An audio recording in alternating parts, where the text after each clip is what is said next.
Hello everyone, আসসালামু আলাইকুম। শুভ সকাল। সবাই কেমন আছেন? আমি আজকে আপনাদের সাথে সুন্দর একটা সকাল শেয়ার করতে যাচ্ছি এবং সারাদিনের কিছু টুকটাক কাজকর্ম শেয়ার করব। প্রতিদিনই তো আমি রান্নাবান্না ভিডিও দিয়ে থাকি। আজকে ভাবলাম যে আমি সারাদিন কি করি রান্নাবান্না ছাড়াও কাজগুলো শেয়ার করি। সকালবেলা আমরা হাঁটতে এসেছি চন্দ্রিমা উদ্যানে, যেহেতু ছুটির দিন ছিল, এজন্য ছেলেকে নিয়েও আসলাম। নূরের বাবা এদিকে খেলছে আর আমি ভাবলাম একটু ভিডিও করে নেই, চারপাশটা আমিও দেখে নিই, সাথে আপনাদেরকেও একটু দেখিয়ে দিই। শহর কেন্দ্রিক মানুষগুলো, ইট কাঠ পাথরে বন্দি মানুষগুলো যদি একটু খোলামেলা জায়গা পায় বা চোখ জোড়ানো কোনো প্রকৃতি দেখতে পায়, আমার মনে হয় সবার কাছেই ভালো লাগে। তো ভাবলাম একটু শেয়ার করে নেই। এদিকে ওরা বাবা ছেলে খুব খেলছে।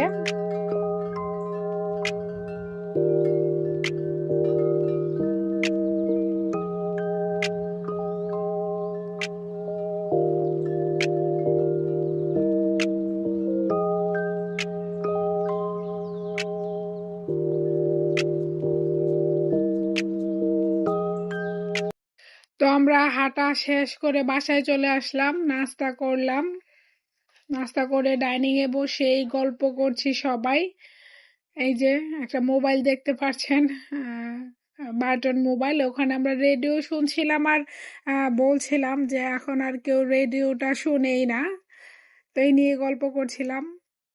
আমি এখানে রাস্তা করে গল্প করে করা কেটে নিলাম। আমি ফ্রোজেন করব, যেহেতু এটা এখন সিজন না, সেজন্য হোলদাটে। তো আমি যেহেতু খেতে পছন্দ করি, আমার ফুফু শাশুড়ি আসছে, তো উনি জানে আমি খুব পছন্দ করি, এই জন্য আনসিজনেই নিয়ে আসছে যে রেখে খাও। তো উনি যখনই আসে তখনই নিয়ে আসে। আমি ছোট ছোট টুকরো করে নিয়েছি, রসালো অংশটুকুলো ফেলে দিয়েছি।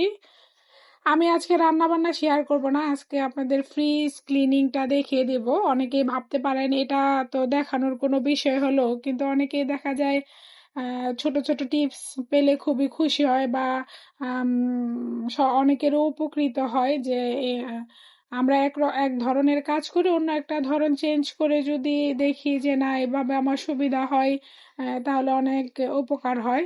তো আমি এই জন্য আজকে দেখিয়ে দিব আমি কিভাবে ফ্রিজ ক্লিন করি। বেশ অনেক দিন হয়েছে আমি ফ্রিজ ক্লিন করি না, আমার যেহেতু কিছু ঠান্ডার প্রবলেম আছে। হেল্পিং হ্যান্ড দিয়ে যারা কাজ করান তারাও কিন্তু কাজ করে খুব একটা যে আরাম পায় বা সুবিধা হয় এমন না। আমি ফ্রিজটা অফ করে সবগুলো জিনিস নামিয়ে নিয়ে তারপর 5-7 মিনিটের মতো রেখেছিলাম। তারপর এই যে পিছন থেকে বরফগুলো ছেড়ে দিচ্ছে। আমি একদম পানি করে নিব না, তাহলে দেখা যায় ঠান্ডা পানিতে অনেকক্ষণ হাত দিতে হয়, তাহলে ঠান্ডার সমস্যা যাদের আছে তাদের বেশ প্রবলেম হয়ে যায়।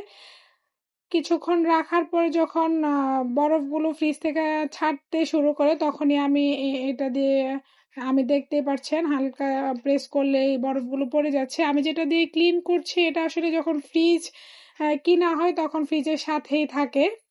আমি এভাবে পুরোটা ফ্রিজই ক্লিন করে নিব। আর আমি যে কাগজগুলো দিয়েছি আমি সেটা কিভাবে নিয়েছি দেখিয়ে দিচ্ছি।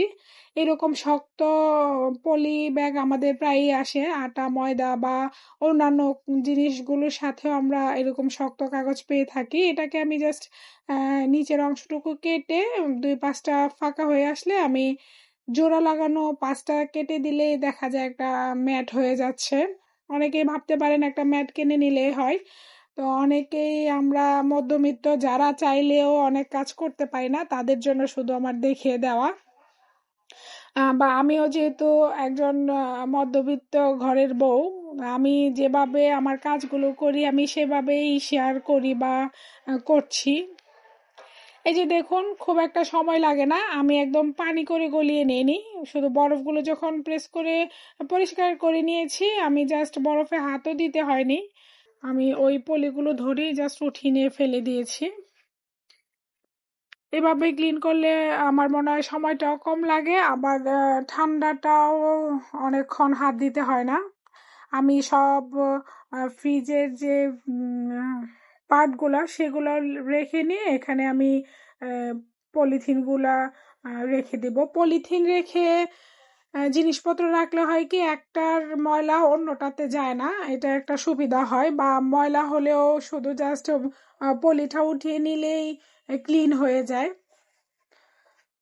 তা আমি এইভাবেই ফ্রিজে রাখি। আমার বাসায় অনেকে আসলে দেখি খুব বলে যে এরকম করে রাখলে তো ভালোই হয়। অনেকে আমার এটা ফলো করে এভাবে কাজ করে, আবার আমাকে বলেও যে আপনার কাছ থেকে এটা দেখে খুব তো ভালো হয়েছে, আমি এইভাবেই করি, এখন আর বেশি সময় লাগে না। ভাবলাম যে আপনাদের সাথেও আমি শেয়ার করে নিই, হয়তো বা অনেকে উপকার পেতে পারেন। আমি সবগুলো কাগজই বিছিয়ে নিয়েছি, এখন ফ্রিজের দরজাটা লাগিয়ে আমি ফ্রিজটাকে অন করে দিব। 1 ঘন্টার মতো অন রেখে তারপর আমি জিনিসপত্রগুলো রেখে দিব।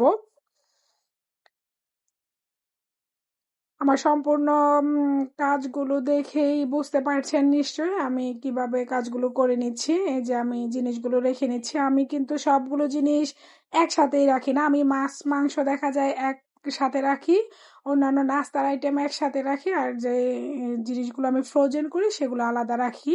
তাহলে খুঁজে বের করতেও সুবিধা হয়। আর বেশিরভাগ আমি ট্রান্সপারেন্ট বক্সগুলোতে জিনিসপত্র রাখি, যেন দেখলেই বোঝা যায় যে আমি কোন বক্সে কি রেখেছি। এই যে আমি সম্পূর্ণ ফ্রিজটাতে সবগুলো জিনিস রেখে নিয়েছি, পাশাপাশি আমি ডিপ ফ্রিজটাও ক্লিন করে নিয়েছি, আমি এটা দেখিয়ে দিলাম।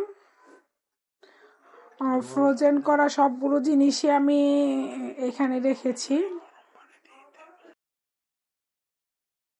এই যে দেখুন আমি গাজর আর পেঁয়াজের কলিগুলো রেখেছি আর ট্রান্সপারেন্ট পলি ব্যাগে, যে ব্লক যে ব্যাগগুলো। এই যে আমার সম্পূর্ণ ফ্রিজটা ক্লিন হয়ে গিয়েছে। আমি ফ্রিজটাকে ক্লিন করে পাশাপাশি রান্নাও আমার অলমোস্ট কমপ্লিট হয়ে এসেছে। ফ্রিজটা ক্লিন করতে গিয়ে একটা চকলেটের কৌটা বেরিয়েছে, যদিও চকলেট প্রায় শেষ। নূর খুব মজা করে খাচ্ছে আর বলছে আম্মু আমাকে দেখিয়ে দাও, অসুবিধা নেই। তা ভাবলাম দেখিয়ে দেই। একদমই নাই, প্রায় শেষ চকলেট, সেটাকে একদম ক্লিন করে খেয়ে নিচ্ছে। সে আবার বলছে আম্মু সেই স্বাদ। তা আমি যে করাগুলো কেটেছি এগুলো বক্সে রেখে দিচ্ছি। আমি এগুলোকে এভাবেই বক্সে রেখে দিই, যখন প্রয়োজন হয় আমি 1 পিস করে নামিয়ে ছোট ছোট টুকরা করে ব্যবহার করি। আমি একটা বক্সে রাখার পর আমি যে আগে বক্সে রেখেছিলাম সেটাও আমি নামিয়ে নিয়েছি, যে আমার আর কয়েক পিস আছে, আমি এর মধ্যে বাকিগুলো রেখে দিব।